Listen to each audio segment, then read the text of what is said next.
오늘도 새벽을 깨어 나오신 모든 성도님들을 주님의 이름으로 환영하고 축복합니다. 오늘은 자유포기라는 제목을 가지고 함께 하나님의 말씀을 나누도록 하겠습니다.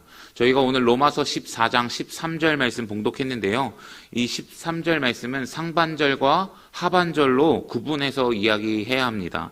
바울이 14장 말씀에 들어서면서 이야기했던 것이 무엇이었냐면 비판하지 말라는 것이었습니다. 믿음이 강한 자, 그래서 음식을 자유롭게 먹는 사람이나 믿음이 약한 자, 음식에 대해서 거리낌이 있는 사람이나 서로 비판하지 말고 약자의 의견을 받아주라고 이야기했었습니다. 쉽게 말해서 그 연약한 자의 그 믿음을 받아주고 서로 비판하지 말라고 이야기했던 것입니다. 그리고 이 13절 상반절을 통해서 14장 1절부터 했던 그 이야기의 모든 내용을 정리하는 것을 확인해 볼 수 있다는 것이죠. 그 13절 앞부분에 뭐라고 기록되어 있습니까? 그런즉 우리가 다시는 서로 비판하지 말고 라고 이야기하고 있습니다. 그러면 우리는 이제까지 바울이 어떤 것을 통해 비판하지 말라고 이야기했는지 다시 한번 상기해 볼 필요가 있다는 것이죠. 그래서 바울이 비판하지 말라는 그 근거를 좀 세 가지로 좀 정리해 볼 수 있을 것 같습니다. 첫 번째는 무엇이냐면 하나님은 강한 자와 약한 자 모두를 차별 없이 받으셨다는 것입니다. 그래서 음식을 먹든지 안 먹든지 그것과 상관없이 하나님은 모두를 받으시고 수용하시고 구원하셨다는 것을 우리는 생각해 볼 수 있습니다. 그러니 비판하지 말라라고 이야기를 했던 것이죠. 두 번째는 무엇입니까? 그리스도인들은 주의 종으로서 서로 입장이 다를 수 있습니다. 그러나 모두가 주님의 영광을 위하여 살아간다라고 이야기하는 것입니다. 그래서 바울이 이런 말씀도 하지 않았습니까? 우리가 살아도 주를 위해서 살고 죽어도 주를 위하여 죽나니 그러므로 사나 죽으나 우리가 주의 것이로다라고 말이죠. 그래서 먹고 마심과 그리고 절기를 지킴과 안 지킴 그런 여부와 상관없이 모두 다 주를 위해 살기 때문에 서로 비판하지 말라고 이야기하고 있는 것입니다. 세 번째는 무엇입니까? 우리 모두는 각자 하나님의 심판대 앞에 서서 자기가 행한 일을 아뢰을 것이다 라고 이야기하는 것이죠. 여기서 말하는 것은 무엇이냐면 우리는 누구를 심판할 수 있는 존재가 아니라고 이야기하는 것입니다. 누구를 판단할 수 있는 그런 권한을 가지고 있는 사람이 아니라 우리 모두는요 판단할 권리가 있는 것이 아닌 심판대 앞에 서는 자라는 것을 이야기하고 있는 것입니다. 여러분, 선악의 여부는 하나님이 정하실 일이지 우리가 판단할 수 있는 일이 결코 아니라는 것이죠. 그러니 우리가 하나님의 그 심판대 앞에 서는 날이 분명히 찾아오게 될 텐데, 그래서 우리의 행위를 직고할 날이 분명히 찾아오게 될 텐데, 그러니 우리는 서로 비판하지 말라라고 이야기를 했던 것입니다. 사랑하는 성도님들, 우리는 다시 한번 이 바울의 권면을 귀 기울 필요가 있다고 생각합니다. 교회 안에도 이 비본질에 관한 문제로 인해 비판하는 모습, 서로 다투는 모습이 나타날 때가 분명히 있다는 것이죠. 그러나 사도 바울은 교회 공동체에게 분명하게 권면하고 있습니다. 비판하지 말라라고 말이죠. 비판하지 말라. 그래서 우리는 그 명확한 이유를 기억해야 합니다. 하나님은요, 저도 수용하셨고요, 나의 비판의 대상이었던 그 사람도 분명히 수용하시고 구원하셨다는 사실입니다. 또한 내가 비판하고 있는 그 사람도 주를 위해 살아가고 있는 것입니다. 모습은 조금 다르죠. 모양은 조금 다릅니다. 그러나 그 사람도 주를 위해 살아가고 있다는 것이고, 나는 누군가를 판단하고 정죄할 권리가 없는 사람이라는 것이죠. 그러니 여러분, 우리가 비판하지 않기를 간절히 소원합니다. 믿음이 강한 자는요, 믿음이 약한 자를 수용해서 건강하고 행복한 공동체를 만들어갈 필요가 있다는 것이죠. 그러니 여러분, 내가 믿음이 강한 자라고 여기게 된다면 누군가를 비판하는 것이 아니라 그 연약한 자를 품어주시고 이해해 주시고 안아주시면서 건강한 공동체로, 또 행복한 공동체로 세워질 수 있는 우리 신성교회가 되기를 간절히 축복합니다. 이제 후반절 말씀 한번 살펴보겠습니다. 앞부분은요, 믿음이 강한 자와 사실 믿음이 약한 자 두 부류에게 다 이야기했다고 우리는 생각해 볼 수 있습니다. 그런데 이제부터는요, 믿음이 강한 자에게 사실 권면하고 있는 내용입니다. 뭐라고 이야기하고 있냐면, 저희 색칠된 부분 같이 한번 읽어보겠습니다.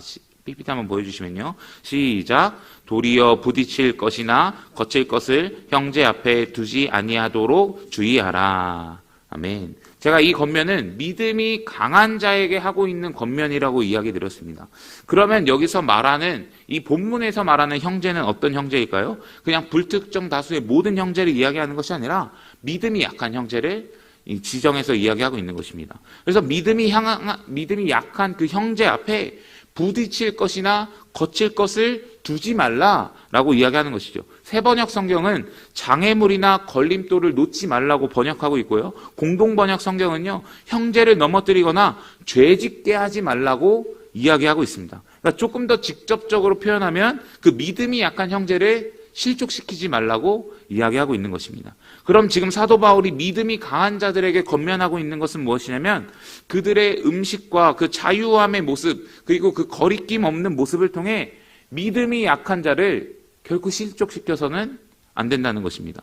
우리의 자유함이 그들 앞에 장애물이 되어서는 안 된다고 이야기하는 것입니다. 부딪힐 것을 세워두지 말라고 우리에게 권면하고 있는 거예요. 그 이유가 무엇입니까? 그 영혼을 위해, 그 연약한 자의 믿음을 위해, 궁극적으로는 그 영혼을 위한 것도 있지만 건강한 공동체, 행복한 공동체를 세워나가기 위해 우리의 자유함이 그들에게 걸림돌이 되어서는 안 된다고 이야기하는 것이죠. 여러분, 예수님도 좀 비슷한 말씀을 하셨습니다. 마태복음 18장 6절 말씀 보시면 이렇게 기록되고 있죠. 누구든지 나를 믿는 이 작은 자 중 하나를 실족하게 되면 차라리 연자맷돌이 그 목에 달려서 깊은 바다에 빠뜨려지는 것이 나으니라 라고 기록하고 있습니다. 여러분, 이 내용은 마태, 마가, 누가 세 개의 복음서에 동일하게 기록된 내용입니다. 작은 자, 오늘 본문 로마서로 이해하면 믿음이 약한 자를 이야기할 수 있죠. 그 약한 자를 실족하게 되면 차라리 연자맷돌이 그 목에 달려서 깊은 바다에 빠지는 것이 낫다고 이야기합니다. 진짜 그렇게 하라고 이야기하는 것이 아니라 믿음이 약한 자, 믿음이 작은 자를 시험에 빠뜨리게 하고 죄를 짓게 만드는 그런 일들이, 믿음에서 멀어지게 하는 일들이 그만큼 나쁘고 그만큼 악하다는 것을 예수님께서 이야기해주고 있는 것입니다. 여러분, 그렇다면 믿음이 있는 자는요, 믿음이 약한 자를 위해 자신의 자유를 제한할 필요가 있다는 것입니다. 나는 음식을 마음껏 먹어도 된다고 생각하는 사람이지만 믿음이 약한 형제가 있을 때는 나의 자유를 포기하고 내려놓는 것입니다. 그게 다시 여러분 율법으로 뭔가 돌아가는 모습으로 그런 모습이 아니라 그 형제를 위해, 그의 믿음과 그의 신앙을 위해, 더 나아가 공동체를 위해 자신의 자유를 내려놓고 자신의 자유를 포기하는 것입니다. 고린도전서 10장에서 바울이 이런 말을 합니다. 저희 2절의 말씀 같이 한번 읽어볼까요? 시작. 모든 것이 가하나 모든 것이 유익한 것은 아니요 모든 것이 가하나 모든 것이 덕을 세우는 것은 아니니 누구든지 자기의 유익을 구하지 말고 남의 유익을 구하라. 아멘. 여러분, 모든 것이 가능하지만요, 다 유익한 것은 아니라고 이야기합니다. 여러분, 모든 것이 다 가능하지만 그 모든 게 덕을 세우는 일은 아니라고 이야기하는 거예요. 그러니 자기의 유익대로 뭔가 자기의 자유를 마음껏 누리면서 살아가는 것이 아니라 남의 유익을 구하며 살아가라고 사도 바울은 권면하고 있다는 것입니다. 그러면서 자신의 자유를 포기한 이유와 그 모습을 말하는 장면도 있습니다. 고린도전서 9장 19절 말씀 보시면 한 번만 더 같이 읽겠습니다. 시작.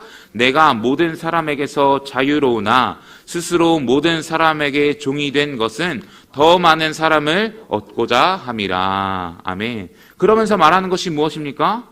이 밑에 절 말씀 제가 준비하지 않았지만 유대 사람에게는 어떻게 행동했냐면 유대 사람처럼 행동했다고 이야기합니다. 나는 자유한 사람이지만 그들을 위하여, 그들의 믿음을 위하여, 그리고 그들을 얻기 위하여 율법 아래에 있는 사람처럼 나는 행동했다는 것입니다. 나는 자유한 사람이지만 율법의 아래에 있는 사람처럼 행동했다는 것이죠.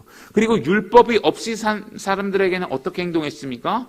율법이 없이 산 사람처럼 그리스도인의 자유를 누리면서 행동했다라고 이야기하고 있는 것입니다. 여러분, 자신의 자유를 제한한 이유가 무엇입니까? 바울이 자신의 자유를 포기한 이유가 무엇입니까? 마음껏 살아도 되지만 그들을 맞춰준 그 이유가 무엇입니까? 그들을 얻으려고 한 것입니다.